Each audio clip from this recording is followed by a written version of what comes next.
Hello, everyone, and welcome back to the Suzanne and Sarah YouTube channel. I'm Suzanne Moore, realtor here in beautiful, sunny Bend, Oregon, and the founder of the Central Oregon Investor Network and the Primo Private Money Lending Academy.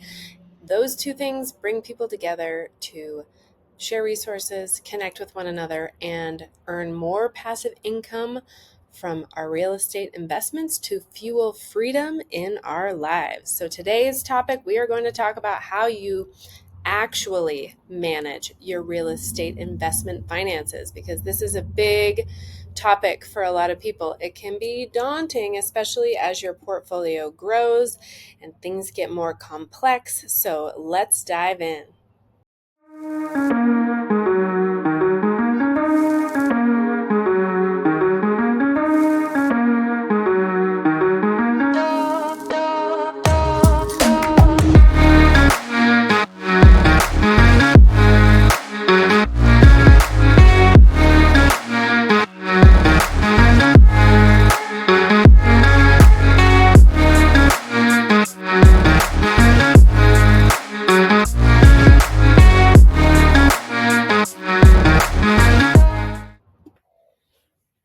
All right, you guys, let's be real. Owning investment property is not just about collecting rent checks and sipping margaritas in Baja, as much as I would love to tell you that that is how it all rolls. If you really want this game to build wealth and lasting wealth, you really have to have some systems and processes in place for your finances behind the scenes. And, whether you're managing your first rental or you're scaling your portfolio, having clarity on your finances is the difference maker between this property makes money and where did all my cash go? So let's walk through the must-haves when it comes to managing your real estate finances like a pro. And some of this, I'm just going to be honest, is do as I say, not as I do. So first of all, start with a real budget, not just what you hope it will cost. A lot of first-time investors tend to underestimate expenses and overestimate profits. So when you're budgeting for your real estate investments, you want to account for acquisition costs. So those are things like purchase price, closing costs, inspections, and some of those repairs that you don't always plan for, but they sneak up on you. Other things like operating expenses. Are you going to pay a property manager 10% for your long-term rentals or 25+% for your short-term rentals? You're going to have maintenance, as much as I wish you didn't, as much as I wish we all didn't. Going to have to pay for insurance, taxes, utilities, depending on what your exit strategy is, snow removal, depending on where you invest. If you're here in Central Oregon area, that is a very real expense. And pool service, maybe if you've got a short-term rental with a pool. Then there are the financing costs. So these are all the fees that stack up on your settlement statement when you go to close on a property. So things like mortgage interest, lender fees, points, and if you're using private money, even your lender's return that you're going to have to pay them back, either monthly interest-only payments or that balloon. And then you've got to also factor in vacancy and capital expenditure reserves, because stuff breaks, tenants move out, and you're going to need a buffer. So we like to have people stash between 5 and 10% of gross rents to accommodate those capex and maintenance things, and then maybe 5 to 10% for vacancies, depending again on your selected exit strategies. So one thing that can really help is to start funneling some of that cash flow to a separate reserve account. Maybe it's a savings account, because if it's sitting in your checking account, it might be really easy to spend. So the next one, number 2, is to track your cash flow and track your time. This is a little bonus if you're going for reps status. What is rep status? That is real estate professional status, which is helpful with taxes. So cash flow is how you keep the cycle flowing, and so you can keep investing and making money and having passive income and sipping those margaritas or mocktails on the beach somewhere. So really, it's important to make it a non-negotiable to record your income and expenses monthly. There are lots of ways to do this. Most people love QuickBooks. There's Stessa. There's the good old Google Docs spreadsheet. It doesn't have to be anything fancy. You just have to be consistent. Or maybe like me, I use apartments.com for all of my long-term tenants. You can use that as a way to track your expenses, and then your income is already in there because they're collecting the rents and paying you out. So that's one easy little hack. Review your cash flow quarterly. So are your rents competitive? Are expenses creeping up? Is your short-term rental outperforming or underperforming? And just make sure you catch those red flags early. And again, this is something that you can lean on your CPA to help keep you accountable for, those quarterly meetings, so that you're looking at all this stuff, and maybe you just pay them for bookkeeping and let them track your income and expenses and tell you where you stand every 90 days.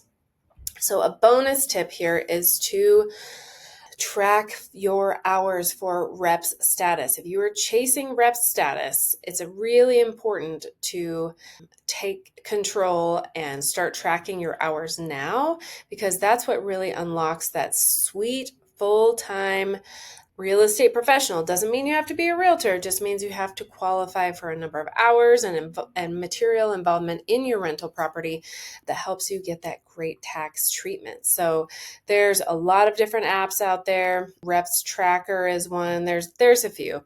So check that out. That's a great way to just do it on the fly, so that you don't have to go back to your calendar and mileage log and remember what you did when, because if it's not documented, it didn't happen.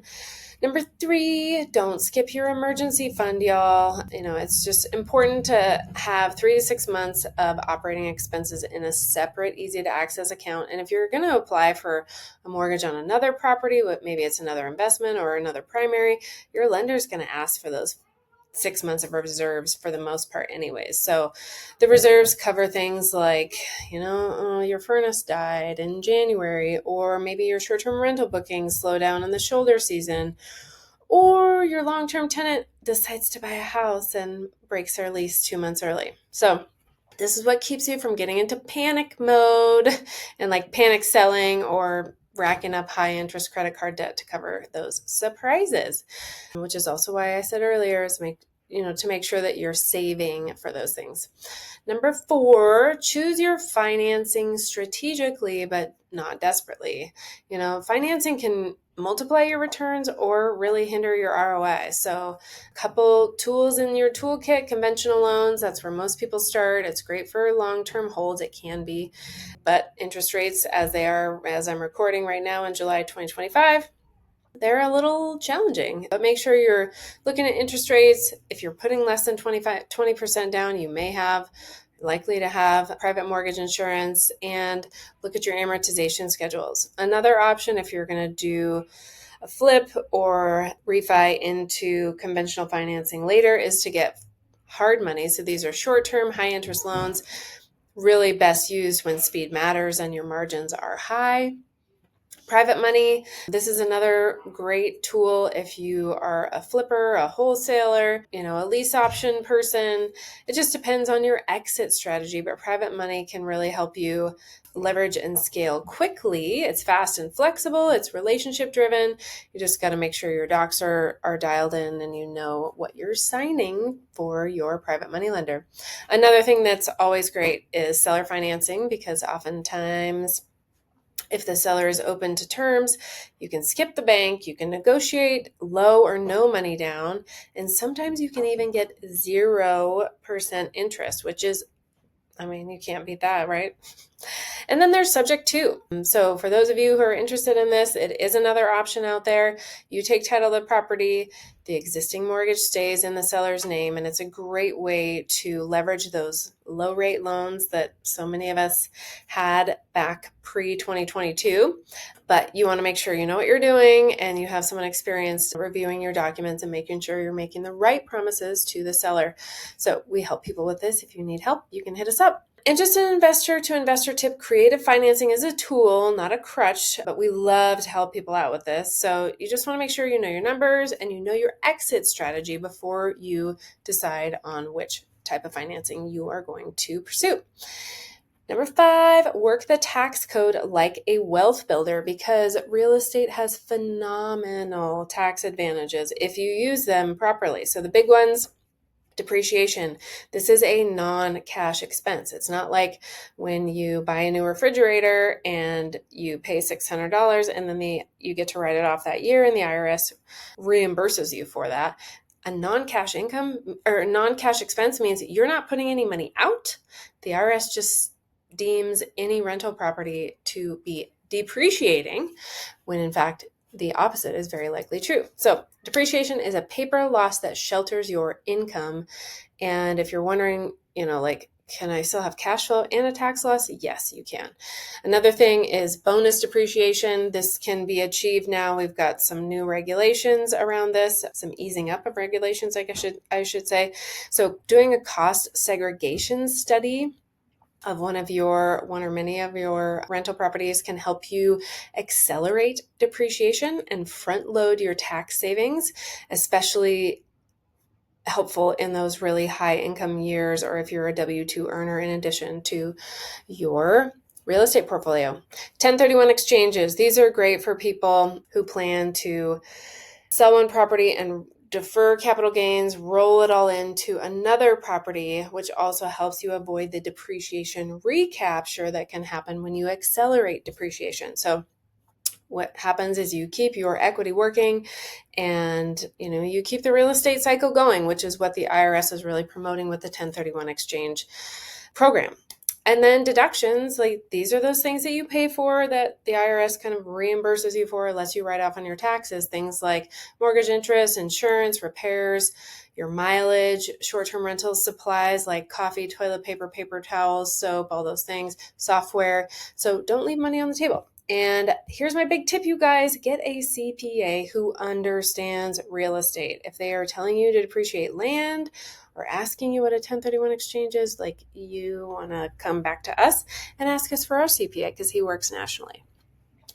All right, number 6 is to review and refine your strategy every quarter. Again, this should be led by your strategic CPA because real estate is not static. It's a dynamic business that needs check-ins. So at least once a quarter, you should sit down and ask yourself, how are these properties performing versus my expectations? Do your financing terms still make sense? Is the market shifting in your favor or signaling a pivot? Are your personal goals evolving? Do you want more cash flow? Do you want to work less on your properties and maybe become a private lender like me? Maybe you want to have less active involvement.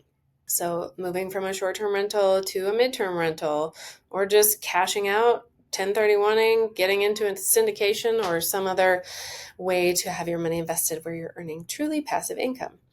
So if you have a true CPA strategist on your team, they should be scheduling these quarterly check-ins with you, not just ghosting you until April 10th and hoping that you send in your documents.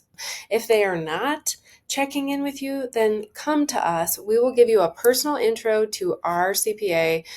And we should know because we've fired 3 of them in 4 years. And we finally found someone who gets real estate investing and gets all the tax advantages and the strategies to help you make and save and keep more of your own money with real estate. So you want someone that runs numbers with you, proactively strategizes with you, tells you when you need to spend money and save money. And if you might remember, if you follow me on social, this is the one that I ranted about in our Instagram post a while back. So wrapping it up today, managing your real estate finances well is not just smart, it's the difference between building real wealth and feeling like your rentals own you, which is not that great of a feeling. So track your numbers, fund your reserves, choose financing intentionally and based on your exit strategy. Optimize your tax strategy with someone who knows their stuff.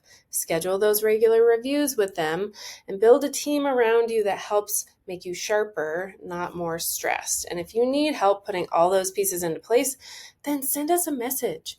DM me. I'm all over. We're on social. I'm at Suzanne Rose Moore. Sarah is at Best Life Bend.